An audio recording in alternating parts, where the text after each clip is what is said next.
The myth, the myth of the killer corset. You may recognize that first part of the title. It was recently spoken in an interview by one of the actresses from Bridgerton. You just don't eat when you have the corset on, is what she said. And we'll get into why she is completely wrong about that throughout the course of this presentation. But first, I'd like to tell you a little bit about myself and how I came to this particular study. I've always been fascinated with corsets. I've always been fascinated with bones. I love the human skeleton more than just about anything else. And I like to joke that my research is really very peaceful because dead people don't talk that much, and you can just sit there with your pile of bones and have a very nice, relaxing time. But I didn't start out as an anthropologist or a biological anthropologist or bioarchaeologist. I started out as a historian and a philosopher. I got my BA in history and philosophy in 2011 from Indiana University, South Bend. I wanted to change things up though, so I went to Brandeis University for a joint MA in Women's and Gender Studies and in Anthropology. And it was there that I first combined my love of skeletons and corsets, where I first decided to look at the connection between fashion and the changes that occasionally occur with our bodies. I got a PhD in biological anthropology from American University, and my dissertation became the study that perpetuated my love of this and eventually was turned into my book, The Corseted Skeleton, A Bioarchaeology of Binding. This was a unique niche research that I was able to do. Very few people have looked at the skeleton itself in terms of what corseting does to it. I am possibly the third or fourth person in the world to have done so, or at least I was in 2017. It's becoming more of a prevalent area of study now, but my work was certainly groundbreaking in terms of looking at physical evidence. However, before we get into that, I should introduce the corset. You can see a really great example of a sort of mid to late Victorian corset here on the left side of your screen. This is a picture basically taken from a museum collection where they store a whole bunch of different corsets. The mannequin here also is wearing an undergarment, a chemise, and a bustle, or a bum roll, as it would have been called. So the corset itself has several different structural pieces that come together to create the shape of the woman in question. In this particular case, there is a hook and eye closure or a busk at the front. There's going to be a set of laces at the back. You have boning, which creates the initial structure of the corset, and you can see that it is created in such a way that it molds and supports at the same time. And then you have decorative elements as well, like the lace and the stitching. So why is the corset controversial? Why is there such a fascination with corseting? Why is it seen as sexy? Why is it seen as deadly? Part of this is the fact that the corset was made by women for women. We tend to think of or hear about the corset as a garment of the patriarchy, something that men were doing to women, but it could not have actually been further from the truth. Corseting was a fashion that was created by women, that was created to shape women, and was perpetuated by women. Women held most of the patents once patents started being issued for corset patterns, and women would carry on this tradition with their daughters, would have their daughters dress in the same way as they themselves dress. It was considered during the time period when it was prevalent, which was a very long time period, about 400 years of corseting, to be a, quote, civilizing influence. The civilization of the corset is something I'll get into a little further on in the talk, but it was seen as a civilizing influence to mold women away from nature and closer to culture. It's seen as sexy now, but that's really a modern perspective. People at the time period where corseting was prevalent didn't necessarily see them as sexy. You can make anything sexy, of course, but it's an undergarment just like any other undergarment we would normally use today. A good example of this is brasiers. You can have a sexy bra, but generally speaking, you just have a pretty utilitarian one that you use for everyday use. The sexy ones are for special occasions. And so we don't consider the instance of a bra to necessarily be sexy. In the same way, the people who wore corsets did not consider them to be sexy either. They were used as a form of control, is another thing that we hear all the time. They were used to control women, to stop women from being active, to stop women from working or doing sports. And that is true to a degree. But women were still very able to have jobs, to do sports, to have children, and to wear the corset while doing all of this. There is a little indication that you could control your childbearing by using the corset in various ways, but not very much evidence, and a lot of it has been sensationalized. And then we have this idea of corsets being deadly, that women were killed by their corset, that they lived miserable lives that were very, very short because of their corset. So we're going to unpack this. How many of you have seen Bridgerton, or Outlander, or Enola Holmes, or most of Winona Ryder's work from the 90s, or any Jane Austen or Bronte sisters adaptation, Pirates of the Caribbean, Little Women, Mary Poppins, Beauty and the Beast, etc. The list goes on and on and on. It is very, very common to think of the corset in terms of the popular culture representations. We see this all around us. We see this notion that corseting is tight and restrictive and painful and uncomfortable and could even potentially kill people, particularly if we're looking at Pirates of the Caribbean. The first movie opens basically with a scene of a woman fainting and falling into the ocean due to the tightness of her corset. So we see this all around us. We get this idea that corsets are painful, that they're harmful, that you can't eat during wearing them, that you find it hard to breathe while wearing them.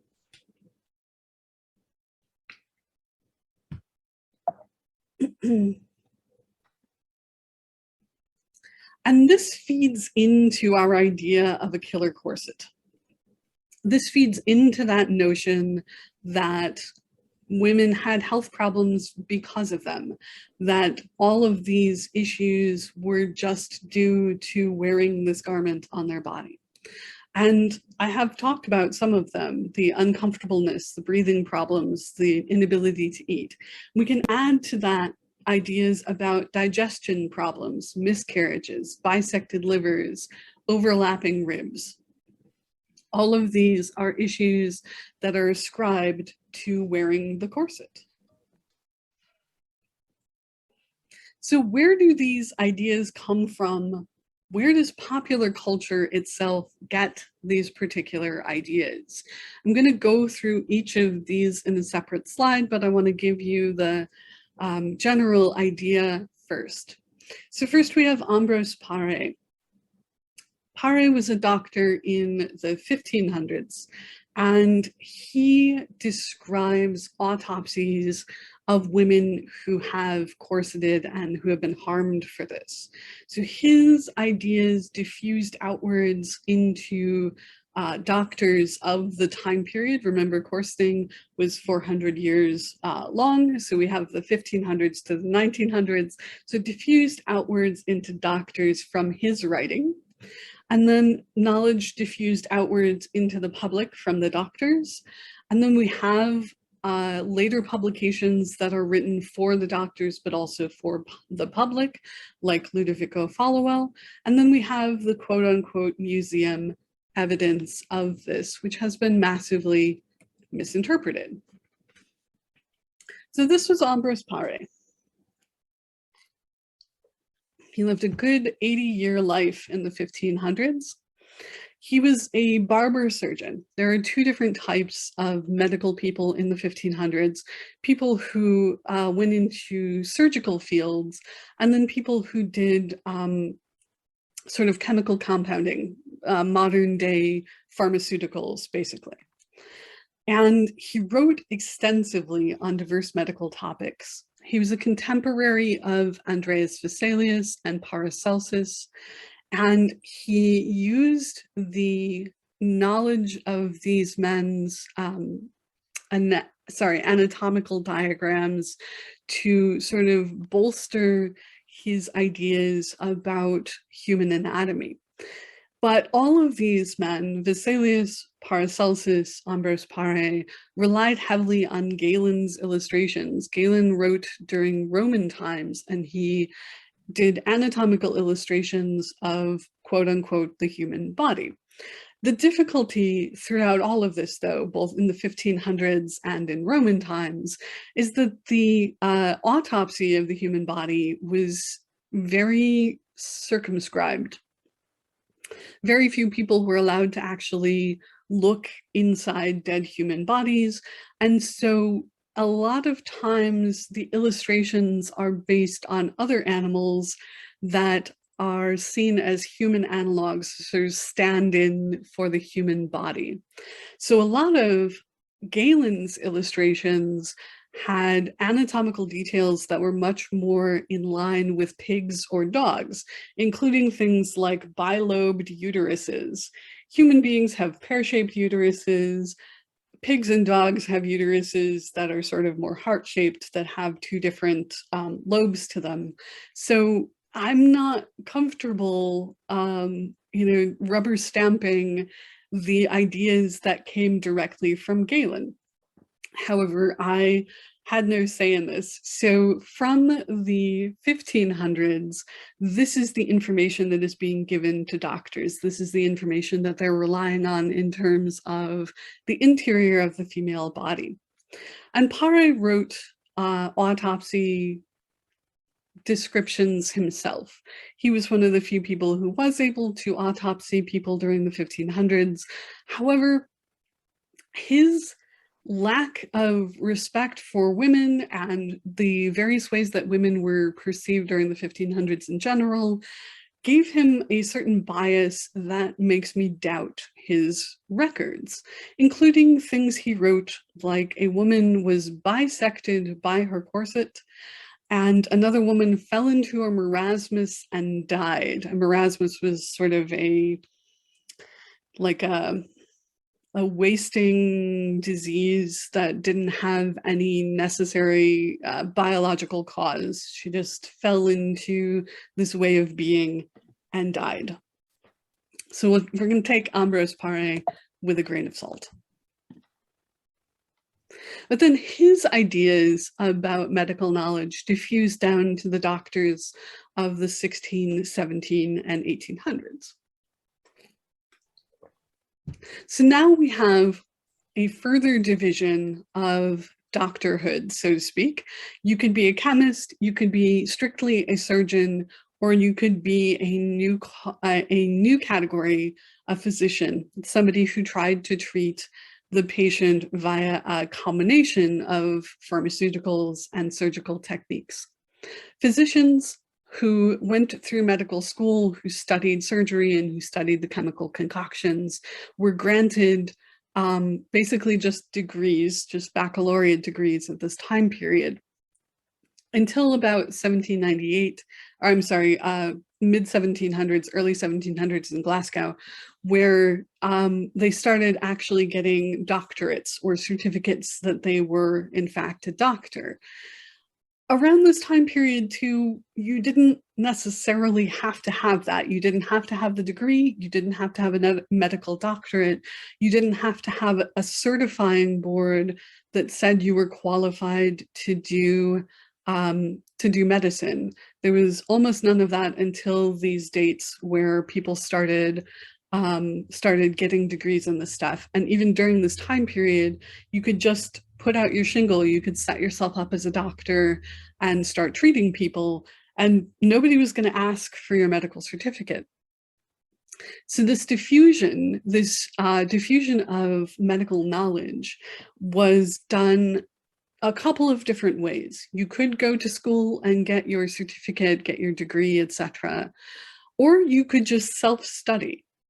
You could find treatise on medical topics, you could read various medical magazines or journals or publications, you could attach yourself to a currently working physician and learn from that person. You could self-study. So a lot of the doctors during this time period were self-studying with Ambroise Paré. They were reading what he wrote and they were learning medicine that way. And for whatever reason, they basically didn't question what he wrote. It was enough to be an authority during this time period. You didn't necessarily have to be certified as an authority during this time period. So through the diffusion of medical knowledge to the doctors, we got medical knowledge diffusion to the public. You'll notice on the last slide that we have dates here everywhere from 1703 to 1849, when we finally got our first female certified doctor. But during this time period, the printing of knowledge, the printing of journals, of magazine articles, of letters to the editor, of rebuttals to those letters to the editor, was rapidly increasing. So starting with the Industrial Revolution, basically, and my work is in England and France, so I'm speaking specifically about those two countries. But starting during the Industrial Revolution, we had this massive increase in the printed word. Medical knowledge got diffused to the public, not only via talking to family doctors or family friends who were doctors, but through the public reading journals, magazines, newspapers, things where doctors would debate each other.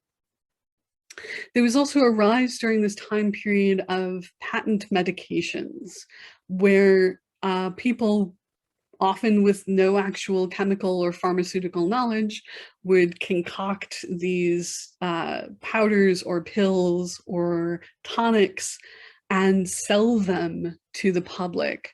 With the Industrial Revolution, the public became a lot more mobile as well. You have trains, you have people who can board trains, you have people who are much more mobile. So they move around, they buy these patent medicines, they read these journals and magazines, they talk to all sorts of people, and they start to imbue the idea of education with the idea of authority.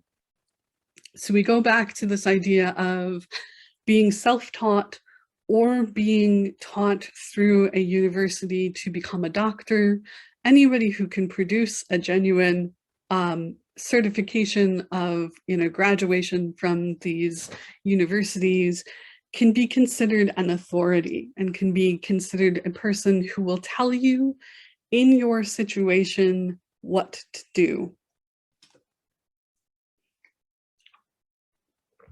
During the 1800s, we also see the rise of women as nurses, women in the public sphere taking part in being in the sphere of medicine, who were working as nurses, who were bringing their own knowledge about the human body, specifically about the female human body, to the topic of medicine.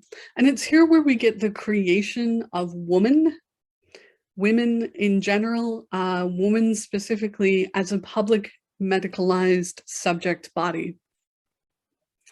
And we start to see a change in the focus of female medical subjects during this time period.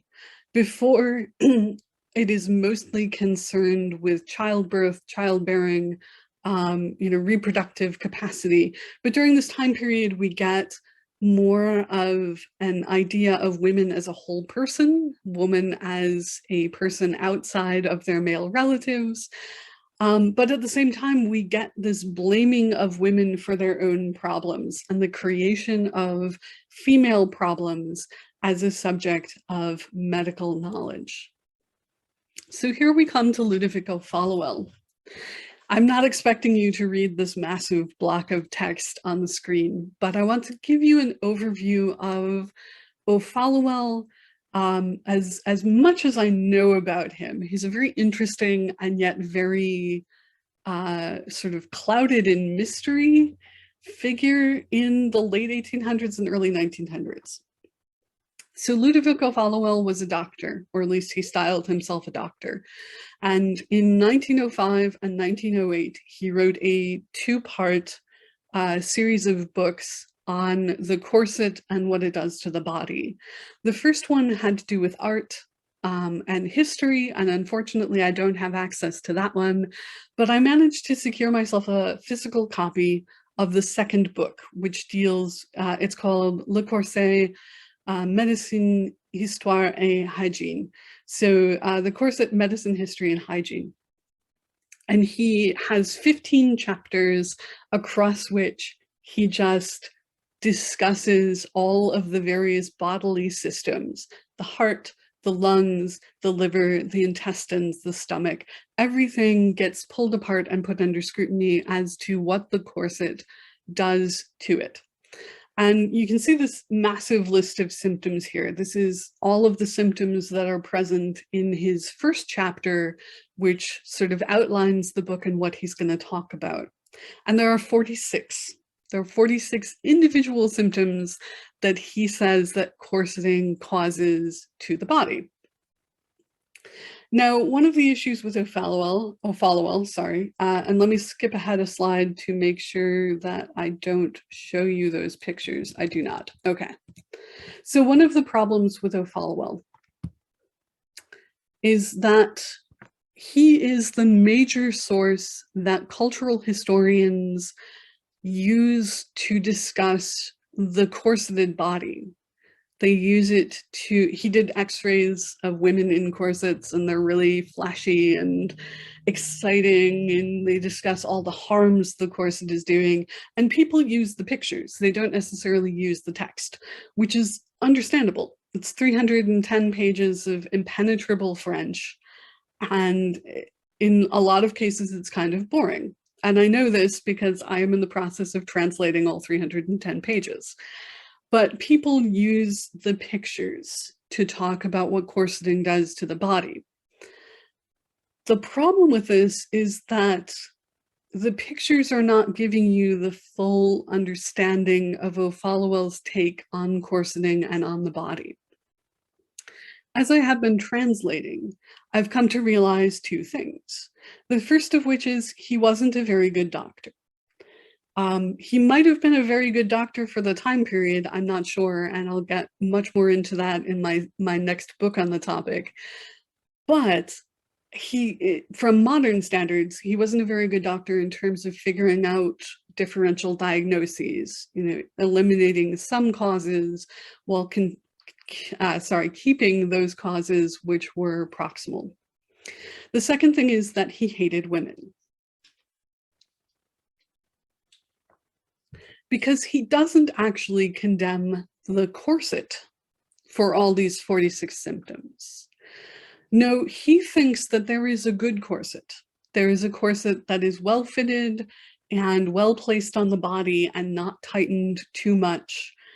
And he thinks if you wear that corset and you do it responsibly, you'll be perfectly fine. For these 46 symptoms, he blames the women. the women who were doing this to themselves, the women whose responsibility it was not to tight lace too much, the women who perpetuated the use of the corset.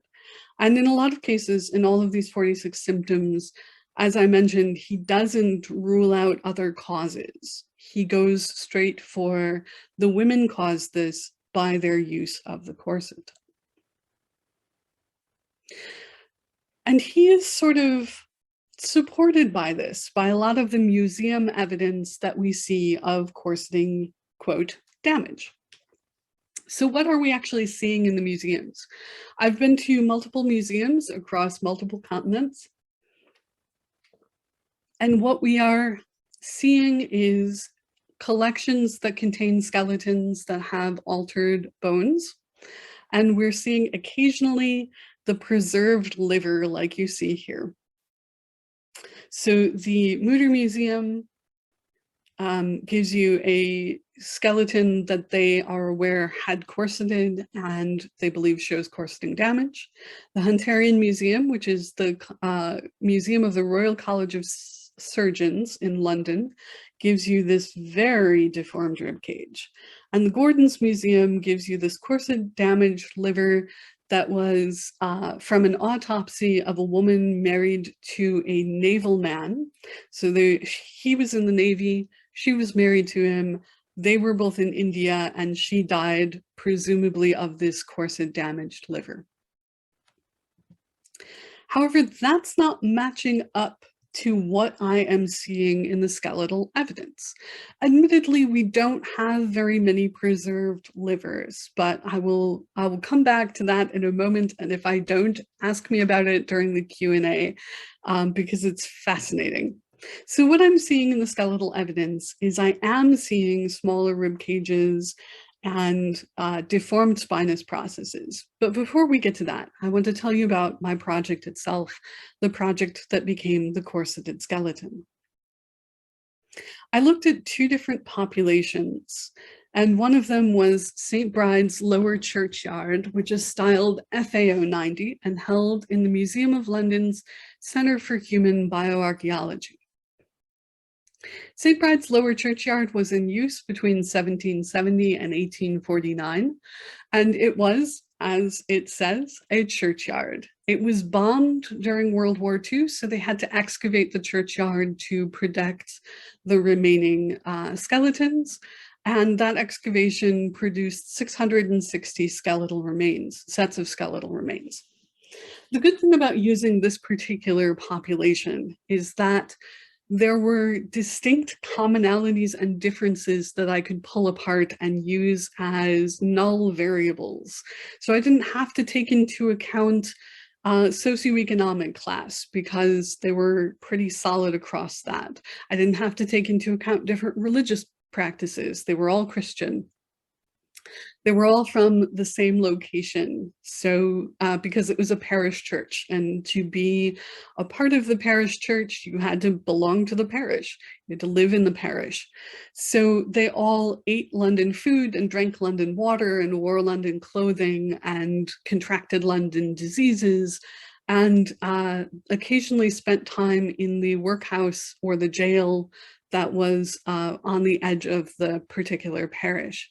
So this was a contiguous population. This population was a population of women that I knew a lot about. And you can see here an example of one of the skeletons. This is T6 and the attendant ribs, and it should be a lot broader, a lot less circular. Rib cages, human rib cages, are wider than they are deep. That's why we look the way we do. So this one is relatively circular, and we'll come back to that shortly. The second population I looked at was one from the Musée de l'Homme in Paris. The Musée de l'Homme was started by Georges Cuvier, and he was an anatomist and a philosopher and a person who wanted to collect examples of human populations, human racial classifications and populations. Now, this was the late 1700s, early 1800s that he was doing this. And regrettably, This goes back to the very beginning of anthropology and the fact that anthropology was based on these racial classifications, that anthropology itself started out as a very racist subject, a way for white, usually male, always European people to put themselves at the top of the racial pyramid and to perpetuate the stereotypes that people who were not white or Western or European or male were of lesser qualifications, lesser abilities and strengths than the white Western European male. So he was a naturalist and collector, and the unfortunate thing about his collection, the Musée de l'Homme collection, is that he did actually go out and collect these skeletons. So some of the ways in which people became part of this collection was he would send out other naturalists to bring back human bodies to him, and he wasn't all that picky about how they did so either. It's kind of gross. One reason I continue to use this collection, though, is the fact that these women are voiceless and they've been stripped of their identity. And so by using this collection for scientific studies, we can give them back part of that voice. We can tell the story of who they were, even if only through their skeletal remains now. So this collection had no commonalities. There were European skeletons, there were Europeanized skeletons where the diffusion of cultural resources such as corsets had happened throughout the population due to colonization, and there were non-European, non-Europeanized skeletons as well, where people had never worn corsets and were not at that particular period of time wearing Western clothing. There were all dates, all ages, all ethnicities. There was no commonality between this. I did, however, manage to find a pair of skeletons that had something slightly in common. MNHN-HA810 here on the left and MNHN-HA784 here on the right were both from the Indian subcontinent. 810 on the left was from Bengal, which is now called Bangladesh, and 784 here on the right was from Mumbai. It was then called Bombay, it was now called Mumbai, and they would have lived relatively similar lives except for the influence of colonization. Bangladesh at this time period was under Dutch control, but they really only wanted to control the port. They didn't want to control the customs of the people who lived there. So the cultural diffusion of the corset did not happen in Bangladesh at this time period. However, in Mumbai, there was a much deeper history of colonization that allowed for the diffusion of the corset across all types of socioeconomic classes and all ethnic groups. And you can see this distinct difference in their rib cages. This one is much more circular and round, like a barrel, and this has the inverted V shape, which is the standard human rib cage. Were I to turn them around, you would also see that difference in their spinous processes. So here is my findings about those spinous processes. Across the St. Bride's collection, what I'm finding is rounded rib cages in the female skeletons. Rounded rib cages where the coronal dimension, that's the dimension that goes across the body, and the sagittal dimension, that's the one that goes from front to back in the body, are almost exactly the same. So we're talking differences of 1 to 0.5 centimeters in coronal and sagittal dimensions. There were even a couple that were exact, a 1-to-1 correlation. So 17 centimeters deep and 17 centimeters wide for a perfectly round rib cage. I'm also seeing downward angled spinous processes. You can see that here. in this FAO 90 1703 T1 through T10. Spinous processes in the thoracic spine are meant to be at about a 45-degree angle, and these are much, much closer to 20, 25 degrees in most of the women that I looked at from this time period. But what I'm also finding is that they're extremely long-lived. You can see this very helpful graph I have over here, that if you lived past 18, you were much more likely to die in your 40s, 50s, 60s, 70s even, than you were to die in your 30s. And this really goes back to those ideas that we have, that the corset is a killer. I'm finding the rounded rib cages and the downward angled spinous processes across the board in all of the samples from the St. Bride's Parish skeletons. And I'm finding in the death data, I went back to the parish record and I transcribed 3,815 different death records. So I'm finding across 3,815 people, we have very few young deaths. And none of these deaths have to do with corseting. And I answered my own question here. Title of the slide, but did corseting long-term or not kill them? The answer is no.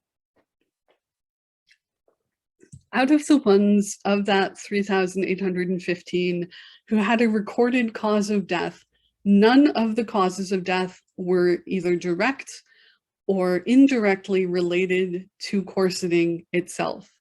No corset as death recorded, no broken ribs, no diseases that constricted the liver or cut the liver in half, nothing that can be directly tied back to even our cultural misconceptions about corseting.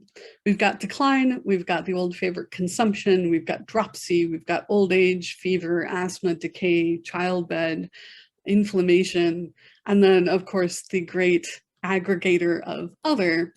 We do not have corseting at any time between 1770 and 1849. And in that other category, in case you're wondering if they would have even bothered to mention it if it were corseting, we have falling out a window, dislocated shoulder. I am unclear as to how that could contribute to death, insanity or variations thereof, ruptured blood vessels.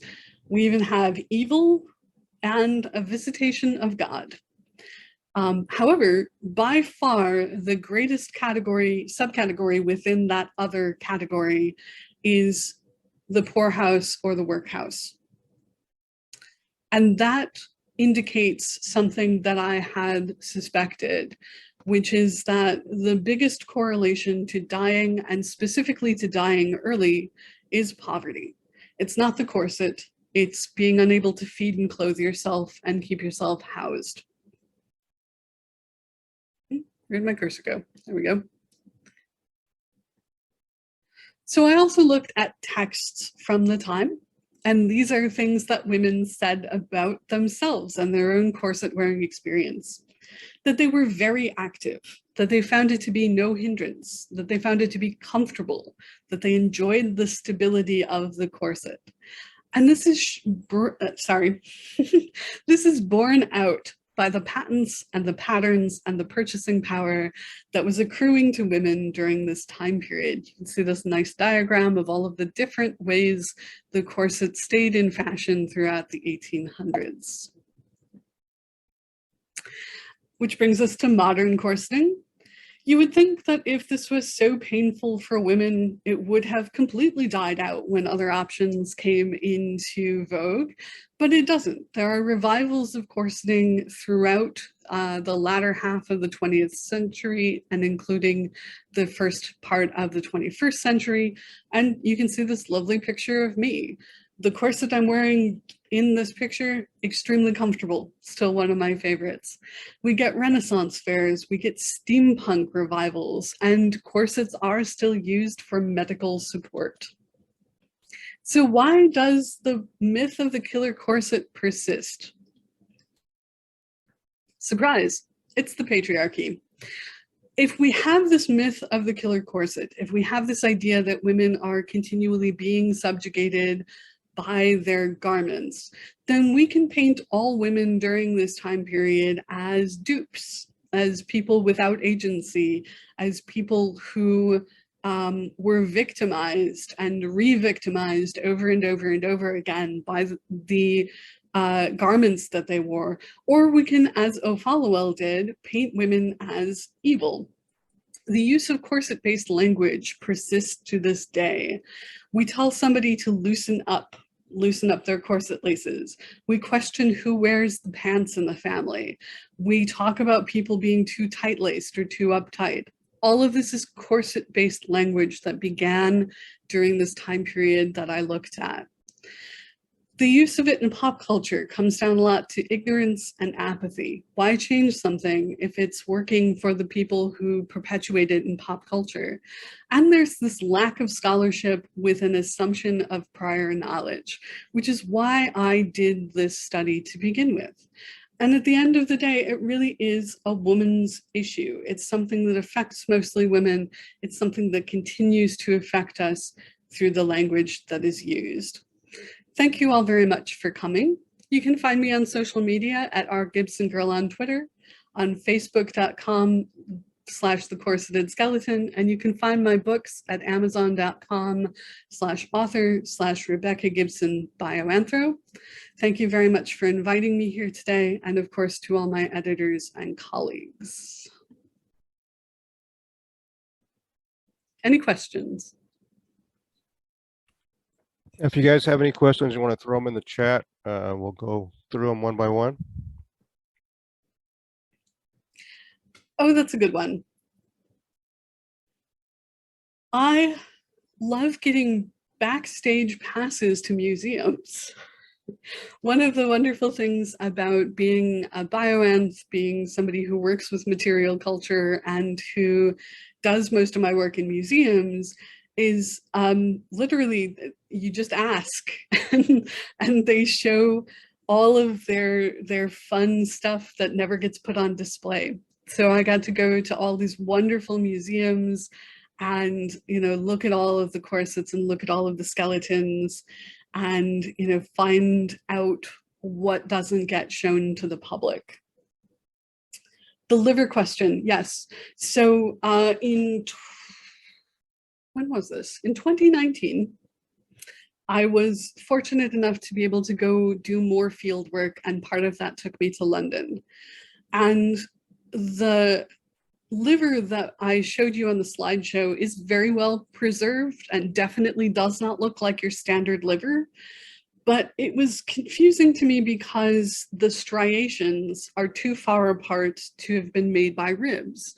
But we look at this and what is told to us is that this is corseting damage, that the liver was forced into the ribs and it got those striations from them and it was damaged and the woman died because of it. It's not a healthy liver. I mean, the color is fine, but obviously the structure, something has gone very wrong with the structure. But again, the ribs aren't that far apart. So what is going on with this particular liver? I don't know. What I wanted to see was, or rather what I wanted to do was take the time to do an experiment and figure out if a liver could be pushed into the ribs in order to make that type of impression or any type of impression. So I went to the lab of my good friend, Dr. Wendy Birch. Dr. Birch is head of anatomy and forensics at University College London. And she was kind enough to let me work with her cadavers there. So we took a autopsied and preserved cadaver, held the liver in place, and one of us compressed the rib cage to approximate the strength and weight of a corset. And I need hardly mention that no, nothing bad happened. The liver was fine. The body is distressingly squishy, but that's a good thing in the case of corsets. The liver will move in the abdominal cavity, but it won't be damaged by the corset itself. What happened to the skeletons after I completed my study? So this goes back to that internal workings of the museum.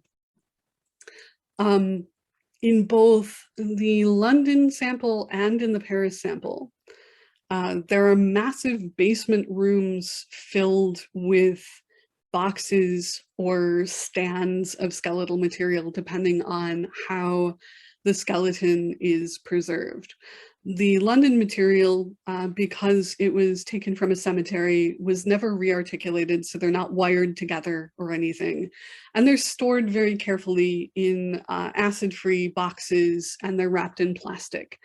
And so, you can ask for a certain corset, or I'm sorry, a certain skeleton by its accession number, and they will pull that skeleton from you.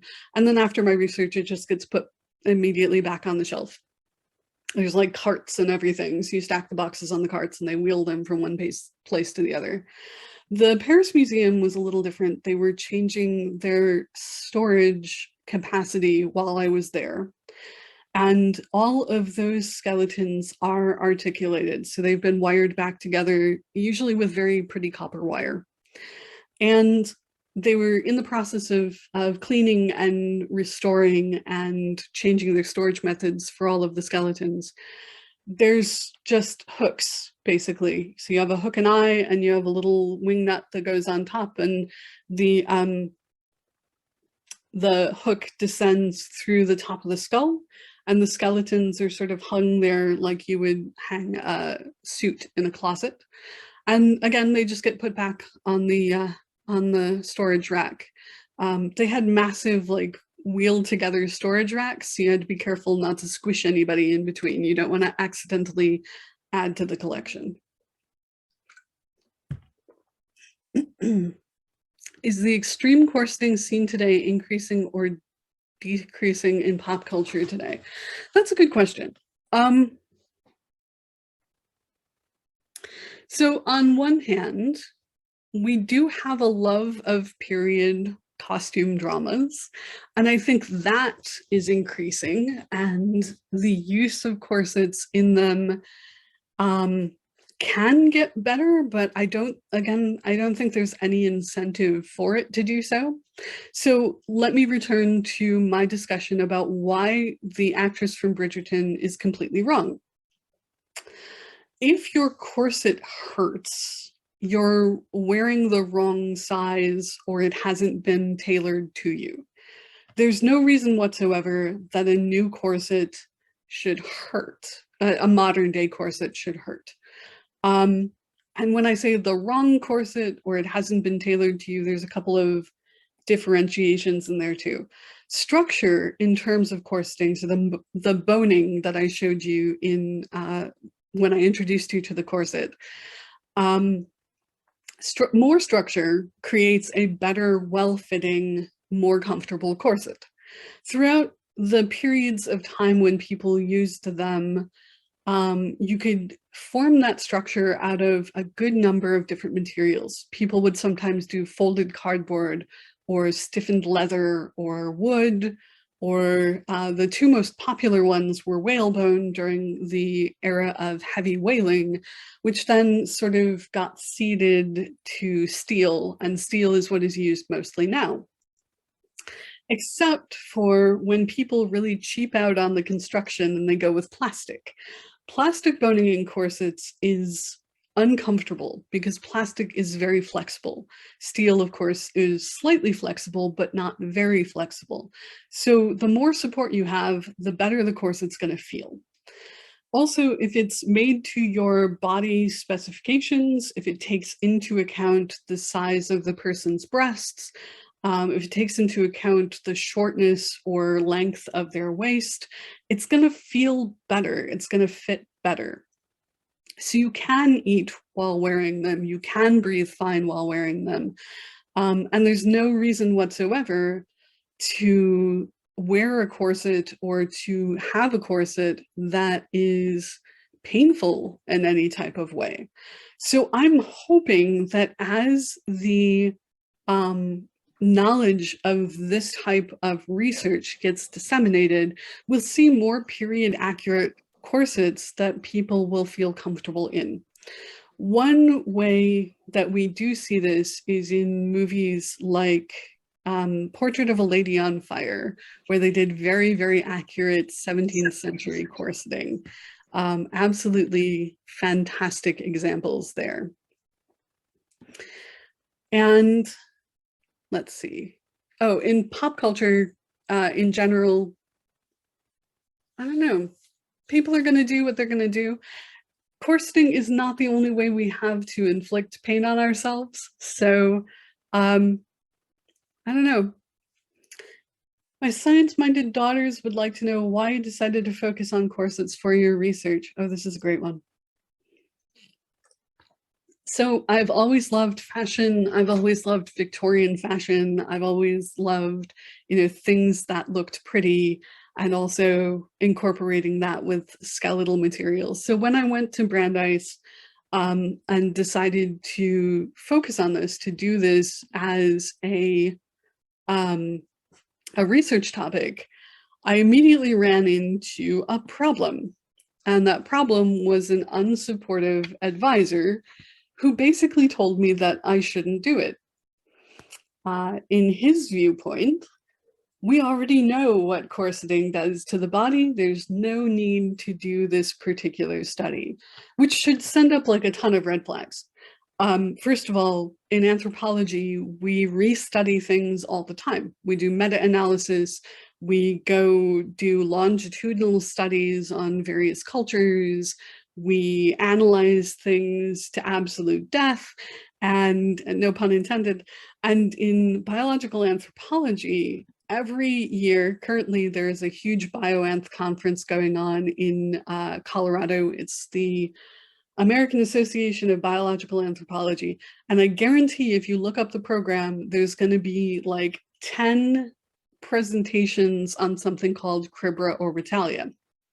I'm not at all dissing anybody who studies cribra orbitalia, but we know what causes it. We know how it presents in skeletons, and we know why it happens. And, we still have 10 discussions of it at the conference every year. Totally fine. But when somebody says, we know why this happens, you shouldn't bother studying it, my immediate response was, you absolutely do not get to tell me what to study. Like, this is what I'm interested in, and this is what I'm going to do. So I just like turned 180 degrees, walked off in the other direction, changed advisors, and started studying it. It turns out the reason he didn't want me to study it was personal, and that we didn't actually know what corsets do to the body, or at least there was no, at that point, published material on it, which is one reason I found it so confusing.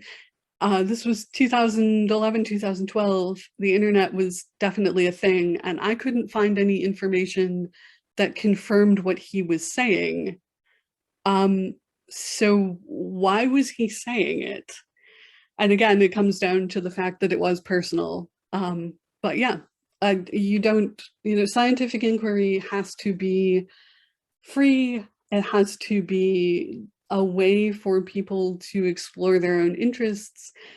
The principle of experimentation and the principle of research is that replicability is a good thing. So if you can reproduce somebody else's work, that's actually fantastic. It confirms they were right. And yeah, don't ever let anybody tell you what to study or not. They might, direct your study to make it more fruitful for you, but don't let them tell you no.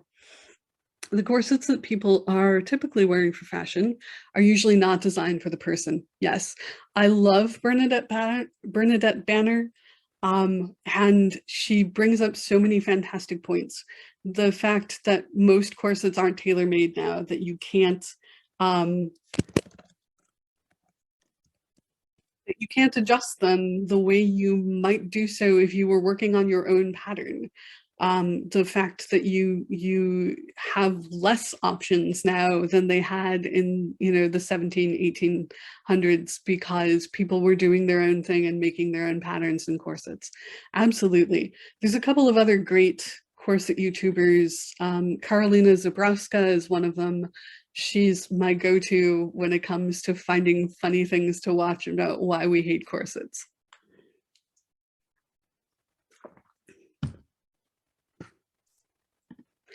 And yeah, the more we can talk about this, the better it will be for this type of science. Oh, that's very kind. I'm so glad to see that people enjoyed this. I love my work. I enjoy it very, very much, and getting to share it is a real privilege. Yeah, they're pretty comfortable. Like, as shown in the presentation with the photo of me, if you get one that you really like, they're comfortable. You can wear them pretty much all day. I actually find bras to be less comfortable, because they give less support and they're much more reliant on elastics.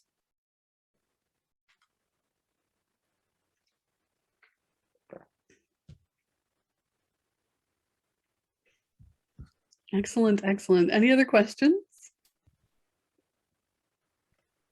Do we have any other questions before we let Dr. Gibson go for the day? Yes, thank you so much. We really appreciate you spending time with us. Hopefully see you at Notre Dame someday. That would be great. And thank you for having me. This was absolutely fantastic. You all have a wonderful day. You too.